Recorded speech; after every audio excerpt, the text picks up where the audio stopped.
It's 6 p.m. on a Friday here in Korea. Welcome to our newscast. I'm Daniel Che. Let's begin with the headlines. Citizens and foreigners alike gathered to enjoy various events taking place today in celebration of Hangeul, the Korean alphabet. As the build-up to Pyongyang's massive military parade continues, Human Rights Watch condemns the regime for its forced labor of North Koreans.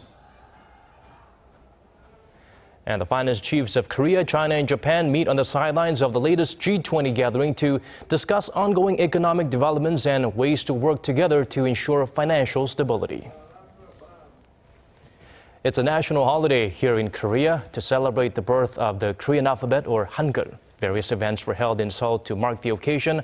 Our Kim Ji-yeon starts us off.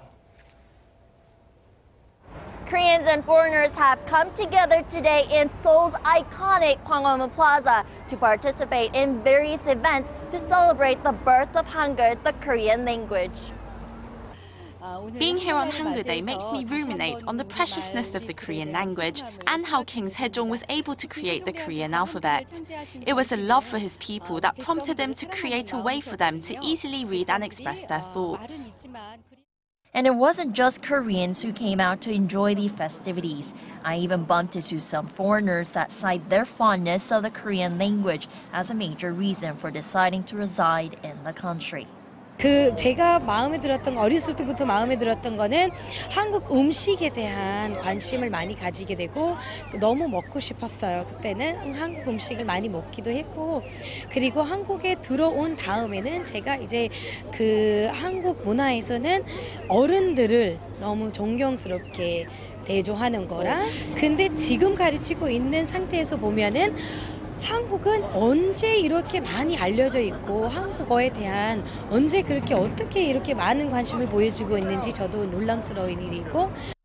At a celebratory event to mark the 569th birthday of Hangeul Day, Prime Minister Hangeul reiterated the government's commitment promoting the Korean language to the international community.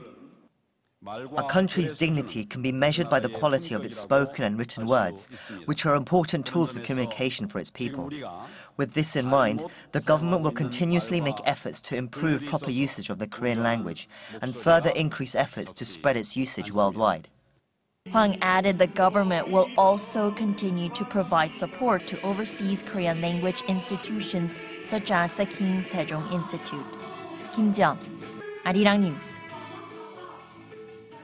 Turning our sights to North Korea, the regime is putting the last-minute touches on what is expected to be a grand military parade in Pyongyang on Saturday to mark the 70th anniversary of its ruling Workers' Party. According to our Kim Hyun-bin, the regime will almost certainly flaunt its latest weaponry, which may include a submarine-launched ballistic missile and an intercontinental ballistic missile, before a very important guest from China. Take a look. North Korea has a history of revealing new weaponry at its military parades. In April 2012, Pyongyang unveiled its KN-08 intercontinental ballistic missile for the first time. In 2013, the North paraded what is said were miniaturized nuclear weapons inside backpacks, although it was widely discredited by military experts. The parade on Saturday is likely to see another form of weaponry, real or not, make its military debut. Experts are focused on whether North Korea will roll out miniaturized nuclear warheads, which the regime claims to have developed. They are also looking out for evidence North Korea has submarine-launched ballistic missiles that Pyongyang claimed to have successfully tested in May. The missiles could be tipped with a nuclear warhead. If the North had the technical ability to do that, it would represent a dangerous new security threat to the South. North Korea will likely display its KN-09 cruise missile, which has a range of up to 200 kilometers. If fired from the border, Seoul and South Korea's military headquarters in Daejeon will be well within its range. The North's KN-09 could strike most of our military's runways. Without this ability, North Korea's conventional weapons could potentially overpower us in a conflict scenario. Meanwhile, Liu Win-sun, China's fifth-in-command, arrived in Pyongyang on Friday to take part in the anniversary ceremony. Liu led the Chinese delegation and is scheduled to stay for 4 days to meet with North Korean officials and exchange views on bilateral relations. This is the first time since 2011 for a member of the Chinese Communist Party's Politburo Standing Committee to visit North Korea. Diplomatic sources in Beijing expect Kim Jong-un to meet with Liu, but experts say it remains unclear if the encounter will help Pyongyang-Beijing relations. Kim Hyun-bin, Arirang News. While North Korea has been making preparations for the massive public ceremony, a new report released Thursday by Human Rights Watch reveals more condemning evidence of the communist regime's abuses, that the country's economy and the ruling regime was built and sustained by the blood, sweat, and tears of forced labor. According to the watchdog, most North Koreans must perform forced labor at some point in their lives at logging camps, mines, and farms under difficult and dangerous conditions, which results in physical and mental injuries, malnutrition, starvation, and growth deficiencies. A UN commission also found conditions worse in prison camps where forced labor is used for political coercion. Phil Robertson, the Asia Deputy Director of Human Rights Watch, said the UN Security Council should act now to demand that North Korea put an end to its abusive economic system built on exploitation. South Korea, China, and Japan say they will work on expanding regional financial ties and vowed closer coordination in monitoring risky developments in the markets. Seoul's finance chief also called for support for a South Korea-led Asia Development Bank. Shin Se-min tells us more. The finance chiefs of Korea, China, and Japan have agreed to gauge the spillover effects and risks to the regional economy in light of lower than expected global economic growth. Meeting on the sidelines of the G20 finance ministers and central bank governors gathering in Peru on Thursday, the three sides discussed ongoing economic developments, including falling growth prospects and the recent market volatility. They also agreed to clearly communicate actions aimed at fostering confidence in their respective financial markets. On top of that, the ministers discussed ways to further develop regional financial cooperation within the ASEAN Plus 3 and said they would work together to ensure financial stability. Korea's finance minister Choi Kyung-hwan also asked for China and Japan's support for the establishment of Seoul's envisioned Northeast Asia Development Bank. The bank would be designed to support North Korea's economic development in exchange for Pyongyang's denuclearization with the help of other member nations from the so-called six-party nuclear talks, which include China and Japan. Thursday's meeting was the second between the three ministers this year. It's hoped that the talks laid the groundwork for a successful summit between the leaders of the three countries. The summit is expected to be held in Seoul at the end of this month or in early November. Shin Se-min, Arirang News. Keeping our sights fixated in Peru, Korea's finance minister Choi Kyung-hwan also met with the managing director at Moodys global ratings agency on the sidelines of that meeting. During the meeting, Korea's top economic policymaker expressed hopes that the credit rating agency would soon boost Korea's sovereign credit rating while reiterating Seoul's commitment to revitalizing its economy and governmental structural reform. The agency credited Korea for reducing liability within its public institutions in such a short amount of time and said it supports Korea's efforts to push forward with its political policies. Moodys improved Korea's ratings outlook from stable to positive back in April. A former White House official says South Korea has a favorable chance of becoming a member of the recently agreed Trans-Pacific Partnership, or TPP, but it will have to wait to join the world's largest trade bloc. Oh Soo-young has more. For the past few weeks, Korea has expressed keen interest in joining the Trans-Pacific Partnership. However, joining the world's largest trading bloc may prove to be less than straightforward, according to Matthew Goodman, a former White House official. Speaking to a local news agency on Thursday, he said that Korea should be on the top of the list in terms of gaining membership, but that it's too late to join the first round. Having reached a landmark deal this week, it's likely that the 12 member countries will take a year or two to ratify terms before considering new members for the second round. Goodman said Korea should have joined the TPP in the beginning stages of negotiations, as it would have largely benefited from the historic agreement, which accounts for more than a quarter of the world's trade volume.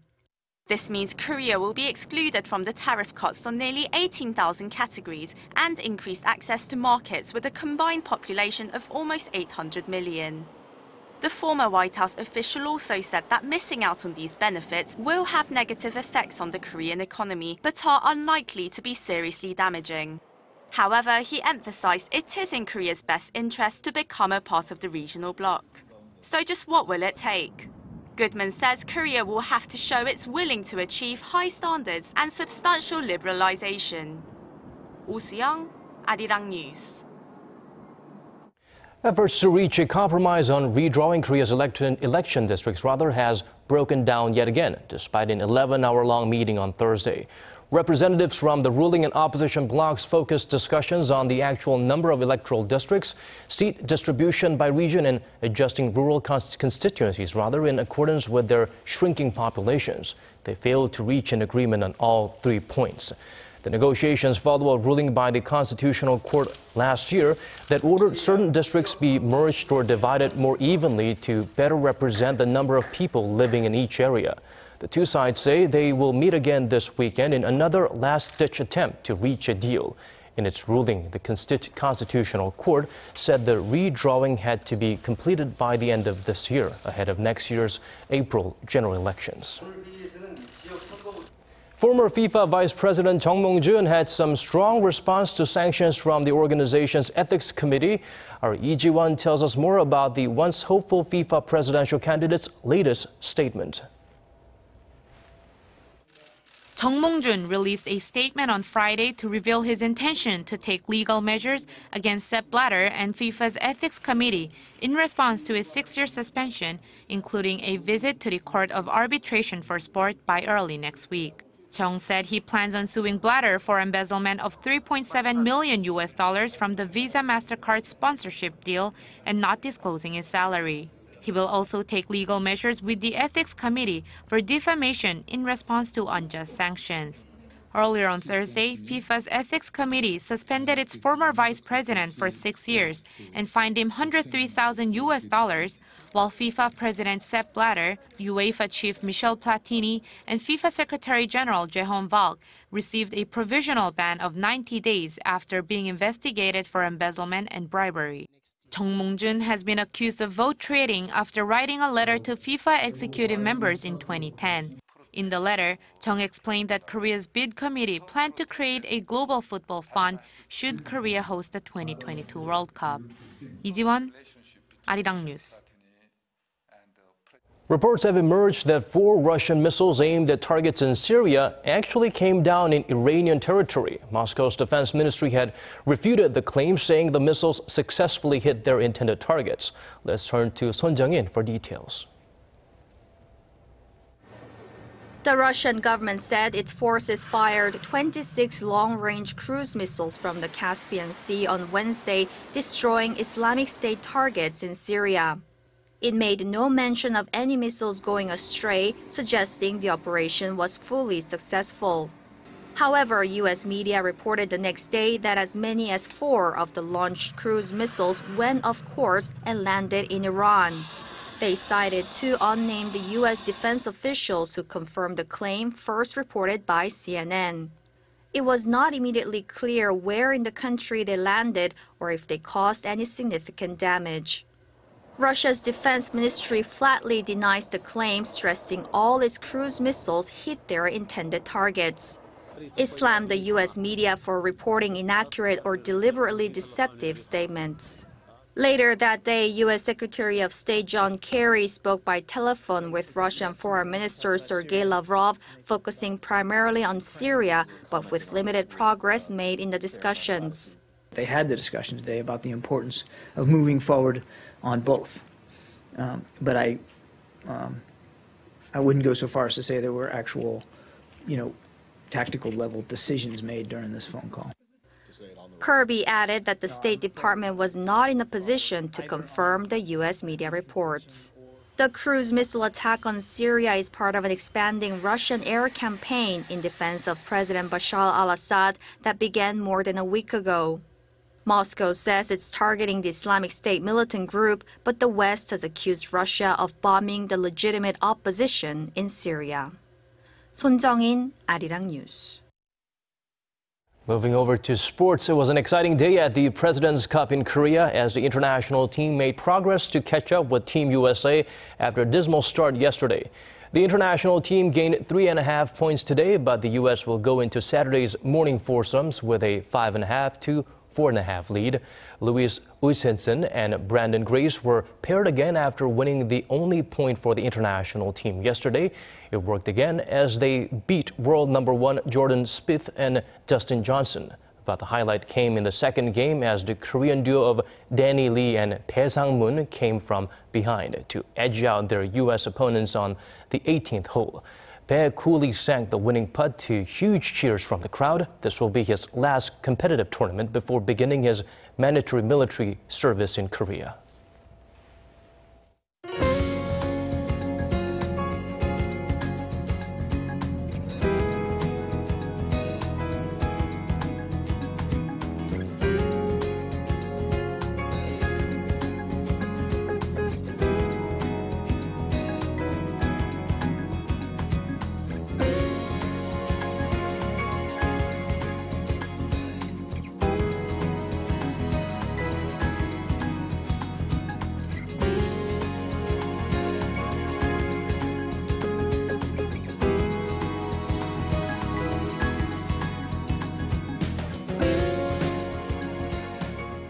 And before we wrap things up, this just coming in, here's the winner for this year's Nobel Peace Prize, Tunisian National Dialogue Quartet. Congratulations to them.